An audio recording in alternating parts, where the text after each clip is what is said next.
Hello! ഇന്ന് Sunday ആണേ. അപ്പോൾ വൈകുന്നേരമൊക്കെ ആയപ്പോൾ എനിക്ക് പെട്ടെന്നൊരാഗ്രഹം നമ്മുടെ പത്മനാഭസ്വാമി ക്ഷേത്രത്തിലോട്ടൊന്ന് പോകണമെന്ന്.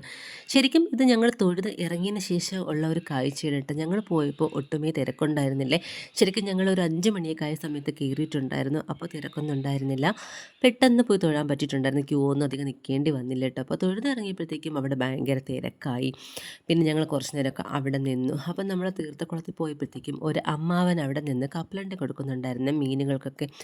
അപ്പം നോക്കിക്കൊണ്ട് നിന്നപ്പോൾ പൊന്നൂനും കൊടുത്തിട്ട് പറഞ്ഞു സേ രാം രാം എന്ന് പറയാൻ പറഞ്ഞു. അങ്ങനെ പൊന്നു രാം രാം എന്ന് പറഞ്ഞിട്ട് മീനുകൾക്കൊക്കെ കപ്പലണ്ടി കൊടുത്തുകൊണ്ടിരിക്കുകയാണേ. ഞാനും ഇതൊക്കെ ആദ്യമായിട്ടാണ് കേട്ടോ ചെയ്യുന്നത്. വന്ന് കണ്ട് അങ്ങനെ പോവുമെങ്കിലും ഇതൊന്നും അങ്ങനെ ചെയ്യാറേ ഇല്ല. ശരിക്കും പുറത്തോട്ടൊക്കെയുള്ള ആൾക്കാരാണ് കേട്ടോ ഇതൊക്കെ ഇങ്ങനെ ചെയ്യുന്നത് കാണുമ്പോൾ നമ്മളൊന്നും ചെയ്യുന്നില്ലല്ലോ എന്നൊക്കെ നമുക്ക് തോന്നുന്നത് അല്ലേ. അങ്ങനെ കുറേ നേരം ഞങ്ങൾ അവിടെ നിന്ന് കേട്ടോ. പൊന്നു ദാ ഇവിടെ എന്തൊക്കെയോ കാണിച്ച് കൂട്ടുന്നുണ്ട്. ശരിക്കും ഇങ്ങനെ റിലാക്സ് നമ്മൾ ഒരിക്കലും ഒന്നും നിന്നിട്ടില്ല. ശരിക്കും കാരണം എന്തെന്ന് വെച്ചാൽ നമ്മൾ ക്യൂ നിൽക്കേണ്ടി വരും ഈ ഒരു സമയം കൂടി എന്നുള്ളതാണ്. അപ്പോൾ ഇന്ന് ആ ഒരു ടൈം ഇവിടെയൊക്കെ നിന്ന് ഇങ്ങനെ സ്പെൻഡ് ചെയ്യാൻ പറ്റിയായിരുന്നു.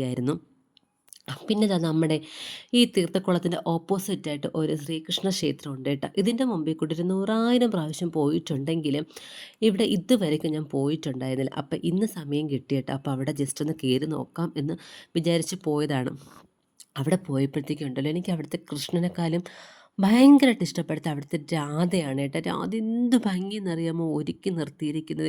ഒരു കൊച്ചു സുന്ദരിയെ പോലെ ഉണ്ട് കേട്ടോ. നിർത്തിയിരിക്കുകയാണ് രാധ. എന്ത് ഭംഗിയാണ്. എനിക്ക് ഭയങ്കരമായിട്ട് ഇഷ്ടപ്പെട്ടു.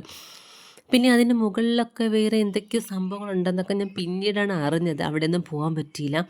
അങ്ങനെ നമ്മുടെ പൊന്നൂനുണ്ടല്ലോ എൻ്റെ കൂടെ എവിടെ വന്നാലും വിശപ്പും ദാഹവും ഒക്കെ പെട്ടെന്ന് വരും.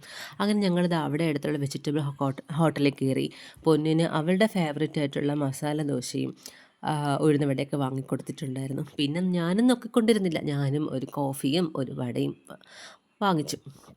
അങ്ങനെ നമ്മൾ അതൊക്കെ കഴിച്ച് കുറച്ച് നേരം കൂടി അവിടെയൊക്കെ നിന്നിട്ട് സന്ധ്യ സമയത്തെ വ്യൂ ഒക്കെ കണ്ടതിന് ശേഷം പതുക്കെ വീട്ടിലോട്ട് പോയി.